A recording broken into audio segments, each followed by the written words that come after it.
a potential that we consider, and then if we consider the spin orbit interaction, right, we basically have the splitting of the energy levels. So based on this, we can say that these energy levels are getting splitted up. Okay, and yesterday I have shown you a more clearer picture which I have taken up from Google Images. Okay, and there you can see that these energy levels are actually filled up. Okay, so you do have the multiplicity, and we did see that if we basically have half here, so this will be 2j plus 1. So there will be two quantum particles that can occupy this state. So in general, if you consider a neutron or proton or electron, one can be spin up, one can be spin down. Okay, and if we come to this 1p 3 by 2, again this is the j value, right? This is our j value here. So if this j value is basically considered, we say that 2j plus 1, that means 2 into 3 by 2 plus 1, which is 4. So 4 quantum particles can occupy this particular position, right? So if I say that, it means that those 4 quantum particles should have different quantum numbers, and we saw that it was nothing but the magnetic quantum number mj, right? So if j is equal to 3 by 2, the mj values are minus 3 by 2, half, minus half, half, and plus 3 by 2. And based on this, we can actually have this 4 here, and then we can have 2 here, 6. So if we just keep on doing a cumulative addition, here it is 2, these two come very close to each other, so together it is 4 plus 2 6. Okay, so that means 2 plus 6, it will be 8. So second shell filled, and then if we keep on going up, we say that first is 2, then it's 8, then it's 20 and 28 and 50 and so on, right? So the magic number usually gets filled up. So this is the help that we actually got from the Woods-Saxon potential to understand the magic numbers. But this time what we did was we used the spin orbit interaction. So in general, if we just use the Woods-Saxon potential, something like this, okay, we do see that there is the energy level which are present. But then again, it is not much helpful. We do see that the D and the S state does not exist at the same state. They are at different states of different states of energy. But then it does not help me much to explain the magic numbers. So for that, the spin orbit interaction needs to be considered, because of which there is fine splitting. Okay, so we can say fine energy splitting levels are more. So uh, Woods-Saxon, actually the potential, the one of the property of the Woods-Saxon potential is that this is more or less smooth in nature. That means more realistic. Okay, so that is very important. That is what we saw the other class. But then if we actually do a comparison with the harmonic oscillator, this was actually not very helpful to explain the magic numbers for heavier nuclei. Mind you, if you consider lighter nuclei, you can actually explain the magic numbers using a harmonic oscillator also. That is something which we saw, because we saw that it can be 2, 8, 20, and up to 20 it can explain. But beyond that, it is unable to explain, okay, based on the derivation of energy that we have. So then this was a failure. Woods-Saxon was partially successful, but then it was not able to explain higher order magic numbers, and then Woods-Saxon interaction with the spin orbit. Okay. So why I am repeating these things, because this is important. This is the conclusion that we arrived at when we were discussing the um, shell model. Okay, and shell model, the first aim was to actually explain why there is magic number occurrence, why there are certain peaks which are observed in binding energy per nucleon. But then is this the only thing that the shell model can explain? The answer is no. It can explain a lot of other things. Okay, and one more thing that we are going to see today is something which we call as the which we know, because if we consider something like as a heavier nuclei, we know that the number of protons, okay, the number of proton is less than the number of neutrons, right? So this is something which you already have. So in heavier nuclei, we know that N is actually greater than Z. This is something which we know. But then how we are going to prove it? Okay, so we can actually prove it qualitatively using the shell model, or understanding of the shell model and potential. Okay, how? So if you consider a lower nuclei, light nuclei, let's say helium or lithium or even nitrogen, okay, We don't need to understand it much because the number of protons and number of neutrons are almost same. In fact, in some cases it's exactly equal, right? Helium it's the same, nitrogen it's the same, okay?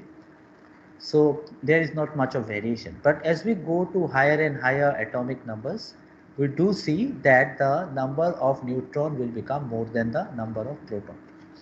The question is why? So as a matter of fact, what happens is that this Coulomb interaction again is a reason for that. So you know that the energy range within which the nuclei can exist is fixed. Let's say within this range, okay? It cannot go beyond that, okay?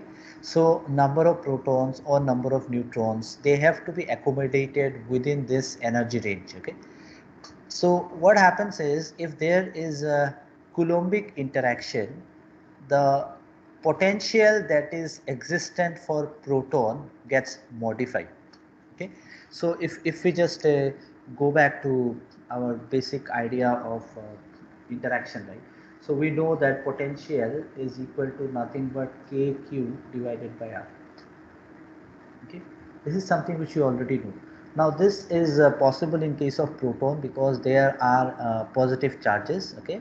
And that will actually of course depends on the distance. So this actually adds up to the potential that is already there. So what is the potential that we have here is negative, and then we have got the addition of the potential due to Coulombic repulsion, okay? And as a result of which this potential gap gets lifted for proton. Try to understand that this is within the nuclei, okay? But then if we basically consider outside the nuclei, we do know that even if it's a charge, its influence can be felt up to infinity, up to a very large distance, and that influence is something which is nothing but uh, 1 1 by r, right? V is proportional to 1 by r. So this is the reason that this will actually rise up and then it will keep falling because this is inversely proportional to the distance, okay? So this is how the potential curve actually looks when we consider proton, but not for neutron, because in neutron there is no such thing as Coulombic interaction, okay? So what happens in proton is the Coulomb potential shape is lifted up, okay? So we have to remember this part. The Coulomb potential shift gets lifted up, but then the energy available, okay, the energy up to the energy level up to which the protons can occupy the state remains the same. That does not change because this is fixed, right? The energy within the nucleus is fixed. So if that remains the same, the number of energy level that proton has to occupy is lesser compared to number of neutron. Neutron will have more energy levels to occupy, and as a result, if we consider more number of neutrons, as a result, if we consider heavier nuclei, there are more number of neutrons compared to number of protons, okay? So if you look into the next diagram and if you just separate it out, so neutron, the energy level is this, it's not lifted up, right? Simple. It has got more energy levels to get occupied. This is mind you, this is valid for heavier nuclei, not for the lighter nuclei, okay? If we consider the lighter nuclei, the depth for neutron and proton both are same. So see, if all of a sudden one fine day we are studying this, we will get a bit confused, okay? So whatever idea we have developed till date, because we have understood our classes, and we also know a bit about the previous uh, classes that we did on nuclear physics, okay? Not in this course, might be in your lower level classes, or the idea of potential that you already have, okay? All those ideas clubbed together will give you a clear understanding of this, okay? So the idea is simple here, that neutron will actually have more energy states to occupy compared to proton. The reason is proton suffers a Coulombic interaction, because of which there is an added potential which gets into the picture. So the potential initially it was in the negative range because it's basically we do have an attractive force, and because of that we do have a negative potential coming into the picture. But then because of the Coulomb interaction, we have got a positive potential which gets added up. So we have a negative part, we are adding a positive part, so that means it is getting added up, and we have got lesser region for the energy levels to uh, occupy, okay? So that means the proton will have lesser space to occupy. So that means the number of protons that can occupy these energy levels are much less compared to the neutrons, because they have got more energy levels. What are these energy levels? Yes, we can consider it to be the splitting level also. So the ground state might be 1s half, and the first excited state might be 1d 3 by 2, then 1d half. Okay, then you can go for 1p 5 by 2, then 2s half, and so on. So if you do that, the fine structure, you basically see that this is the energy levels that are present. Okay, and then there is a small hump there because of the reason that when we are considering the Coulomb interaction, although it might not be felt very strongly, but theoretically the effect of charge can be felt up to infinite distance. It is 1 by r, it is never 0. Okay, it is something like a magnetic field or an electric field which can be felt up to an infinite distance because of a charge or a magnetic uh, uh, bar magnet or something like that. Okay, so this is something which you already know, and because of which there is a hump here. Okay, so this is important. So if you understand this, let me just read through whatever sentences I have written. Okay, so the depth of the potential for neutron is more than that of proton. Okay, so this is the underlying sentence here. The depth of the potential for proton, okay, is more than that. For neutron is more than that of proton. So proton has more energy levels to occupy compared to that of neutron. Okay, and what happens is the energy will be filled up to the same level because of the total energy should remain the same. I cannot play around with the total energy. You know, energy is conserved within the system. The amount of energy that is available is remaining the same. Okay, so you might not have more protons occupying, but then the total energy will remain the same. So the maximum energy that it can have will remain the same. Okay, the total. So that is why we have more neutrons than protons. So I think this is whatever I have just explained, the same thing. So if you are considering an energy level, let's say E, okay, uh, so hence up to the energy up to E, the number of neutron is more than the number of proton. Hence for heavier nuclei, neutron is greater than proton. So is it explained by shell model? Partially yes, because you know we are talking about energy levels here, and we understand that shell model does explain energy level quite well because it does explain the magic number scenario. Okay, so that means we do have more number of neutrons than proton, and it is actually a great help from shell model to understand this. So if we actually get back to that binding energy curve, and we see that the curve actually deviates, okay, from the stability region. Okay, so neutron is equal to proton is a straight line, but then it deviates. That deviation can be explained based on this logic. Okay, so but then we need to remember that this Coulomb interaction that we are actually talking about is not much effective for lighter nuclei, because you know for lighter nuclei the number of neutrons and protons are almost the same. Okay, and then it is not that jam packed within the nuclei. Okay, so the interaction or the instability that comes into the picture is actually not seen for the lighter nuclei. Okay? But then when the nuclei becomes heavier and heavier, it has to be stable. Okay, so if you consider something like nickel or iron, they are very stable, right? But then they do have a number of protons within the nuclei. And why they are stable? There are a number of reasons for that. Okay, one of the prime reason is the number of neutron is more, because I think we have already discussed this earlier, that if we have the Coulomb repulsion, that has to be balanced. The Coulomb repulsion might be less, but the thing is, if there are more and more protons, the Coulomb repulsion became a bit effective to make the nuclei unstable. So you know, nuclear force is charge independent. So if there is more and more neutron there, this nuclear force becomes much more compared to the Coulomb force. So as a result, this balancing happens and the nuclei becomes stable. Okay, but here what we are trying to answer is why the neutron is more than proton. Okay, we know that because the neutron is more than proton, the nuclei is stable for higher atomic number. The question is why neutron is more than proton. That is what we are trying to answer using the shell model. So this is, I think, the first attempt in this syllabus that we are trying to answer this, why neutron is more than proton. Okay, so for your exam, if I am asking you a question, please read it carefully. Okay, because for the quiz 2, I have seen some of you have not read the question carefully and you have made a lot of confusion there. Okay, So I think this is too small to read, okay, but let me just see.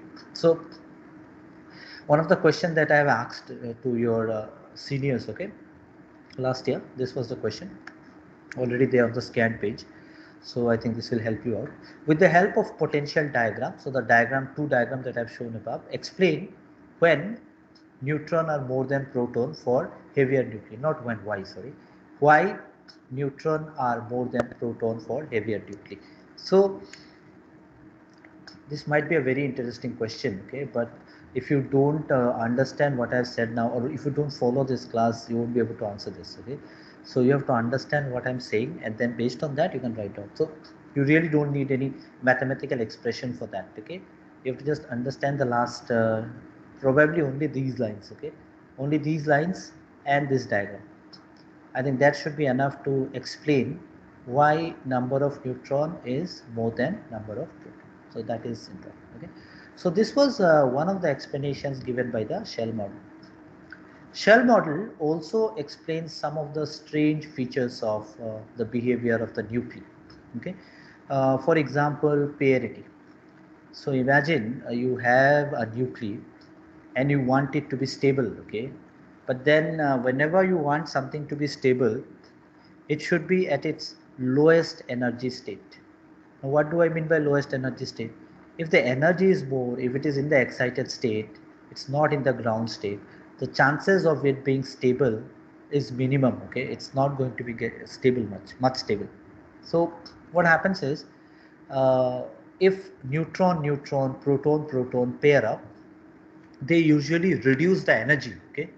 So if they reduce the energy, what happens? The nuclei will become stable. But then how does that happen, or why does that happen, comes under the purview of something which we call as parity. Okay, parity. So parity is a term which you might have heard. You will also do it in your nuclear physics if you have not already done it. Okay. So our next topic is the spin parity of nuclei in the ground state. First question, can it be there in the excited state? The answer is yes, okay, it can be. When you do for your atomic physics, we do also do check the spin parity in the excited state, okay. But right now let's just consider on the ground state.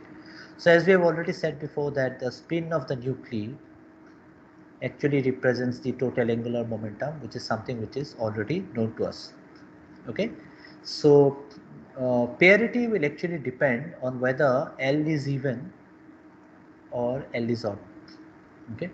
So we already know what is L. Okay, I don't think I need to write this down, because when SPDF is considered, the shells. Okay, when S is 0, S is 1, P is 1 for L is 1 for P. Okay, and L is equal to 2 for D. So based on that, we say it's odd or even. Okay, so if we consider the D state, it is even because D is equal to 2, and so on. So this way, if L is even, we basically call the parity is positive, and if L is odd, we call the parity as negative. How do we represent it? We represent it in this way: j to the power pi. Okay, so this pi will represent whether it is an odd parity or an even parity, and j will actually tell you what is the spin of the nucleus, or the total angular momentum of the nucleus. Okay. So in the previous classes, we did represent the spin of the nucleus as I, if you remember. But here we can represent it as J, okay, no problem. We will represent it as I also. But usually it's a convention that is taken. While explaining, we did use the term I because we are considering spin. But then as a convention, it is taken as J, okay. There will be some historical reason for that, but then we are just using it as J. So most of the book does use J. So please don't get confused. Just look into the heading of the topic. So if you're studying a nuclear physics book, most of the times J means we are talking about spin of the nucleus, that is the total angular momentum. Okay, so pi is basically the parity part that we are going to study. Okay, so you know whether the space part. So you know whenever we're basically talking about a region where we have got a number of neutron and a number of proton, and we want to understand whether the system is symmetric or anti-symmetric, we do use the term which is called the parity. Okay. So whenever you read in your book or any question, if something is written as j of minus pi, we do say that the parity is negative. We're going to see how we actually find that out, okay, if we actually know a nuclei. And if j we see that this is positive, we do say that the parity is positive, okay, plus pi and minus pi. We're going to see exactly what is the notation. For example, if you consider something like oxygen, what will be the parity that it will look like, okay. And can I draw energy level diagrams for the even nuclei? And if I draw, can I predict the parity from it? Okay, actually we can. So for that, I'll suggest that you remember the root section potential plus LS coupling energy level. I think that is very important. Okay, so let's consider the even nuclei, right? So I think this is something which you have already seen in the semi-empirical mass formula also. But here we are going to look into it in terms of the shell model or the splitting of the energy level. So let's say I have got even nuclei. That means Z is even. So number of proton is even and number of neutron is also even. Okay. So what happens is these neutrons. So one neutron, two neutrons, one proton, two protons. So if there is one proton, it is more unstable. But if it pairs up with another proton, it becomes more stable. So that means it reduces the energy. Okay. So if we do that, what we can say is that a neutron and proton will actually pair up to reduce the energy. But then does it come under the shell model? Yes, it does, because it's an extension of that. But then more specifically, we call it as the extreme single particle model. So, you can understand this single particle model. So we are actually considering an idealized case and trying to understand if this explains the experimental result. Why so? Because if we consider this idea of neutron-neutron and proton-proton pairing up to reduce the energy to make the nuclei more stable, okay, we are actually doing it under extreme single particle model. So extreme single particle, that means two protons, two neutrons are considered as a single particle which is actually reducing the energy. So this is the extreme single particle model. Okay. So we actually add up the neutron and the proton to the extent possible. We just consider that okay, यहाँ पे 8 neutron है, then it will be like 4 plus 4. So they can all pair up and reduce the energy. So those 8 neutrons or 8 protons can actually reduce the energy and it will actually pair up. So this we do it up to the extent possible. Whether this happens really or not, we will see that for some cases it doesn't happen as we want. Okay, but still it gives you some result. So as I said, for even all protons and all neutron will pair up, okay, and if that happens, the total spin will actually become 0. The total spin will become 0, right? So for that, what we have is j is equal to 0 plus. So the j value is 0. If we just have, this is how the parity is defined, okay. So j is equal to 0 plus. So if it is 0, it's basically considered as an even parity. Okay, so it's just written as plus, and it is 0 because that's the total spin. So this is a particular case for a even nuclei. But then that is not reality. We might have different cases, right? So what happens is all even nuclei at ground state should have 0 spin. So if we have got even nuclei, let's take an example. Okay, let's say oxygen 16. Okay, 8 8, even proton, even neutron. So basically, this will basically have a spin parity of 0 plus. Okay, so that's in the ground state, not in the excited state, mind you. Okay, only in the ground state. But then let's go to a new case and let's talk about a odd A nuclei. Okay, so this is important. So odd A nuclei. So odd A nuclei. So odd A nuclei, what does it mean? It means that A will be odd. So you basically have, let's say, consider nitrogen. If you consider nitrogen, you have got 7 protons and 7 neutrons. Okay, 7 protons and 7 neutrons. Okay, so not A, sorry, the number of proton and number of neutrons are odd. Okay, each of them are odd. Okay, so basically this is there. When they add up, they give you a 14 value. So you see, it should be 6. so that it's even. It should be 6 so that it's even. So that means one proton is left unpaired and one neutron is left unpaired.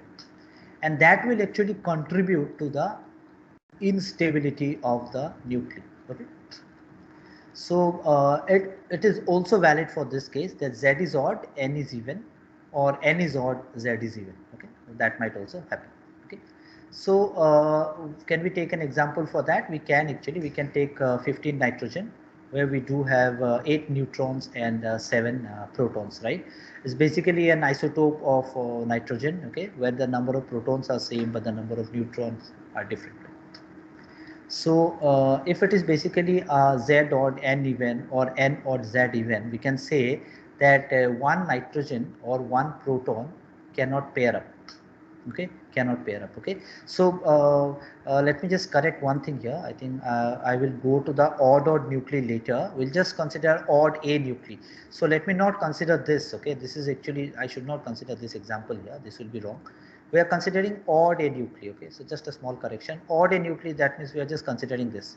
So let's just concentrate on this 15 nitrogen right now. Okay, so if we just consider this, we say that either one proton or one neutron is unpaired. Okay, they basically cannot pair up. They don't have another neutron or another pair of, to pair. Okay, so what happens is if we consider the extreme single particle model, the remaining one neutron or one proton, that one single neutron or that one single proton will actually decide the nuclear property. So it will tell you whether the nuclei is stable, unstable, okay. And then it will also talk about some other behaviors of the nuclei. It is something like that of a valence electron, right? When we consider the atomic model, we know that the valence electron decides the property of the atom, okay. A lot of properties are decided by that. Similarly, that single unpaired neutron or proton will decide the property. So let's look into the energy levels on how to actually put it together. Okay, so let's consider this here and see what will be the parity. So let's consider this 15 nitrogen, where we have got 7 proton and 8 neutron, and let's see how they pair up. So 7 proton. So 7 proton, that means see, this is something which you should remember. Okay, I think this is not very difficult to remember. Please remember this: the ground state is 1s half. The first not excited state, sorry, all are in ground state, but the p state, okay, the energy levels which are there. So the first is nothing but 1s half. Above that you will have 1p 3/2, okay, and then we will have 1p half, okay. I asked you a question yesterday that why does 1p half lies above 1p 3/2. Try to find out that answer. Okay, I'll still give you time for that. I think this is important. I might ask you in your exams also. And then we have got 1d 5/2 and 1d 3/2, and in between these two we have got 2s half.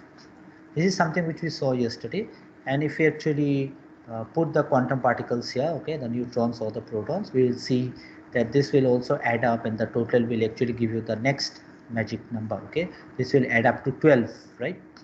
So this is 6, this is 2 8, and this is 4. So 4 2 6 plus 6 12, and then these remaining add up to 8, okay, and then it is nothing but 20 total. So magic number.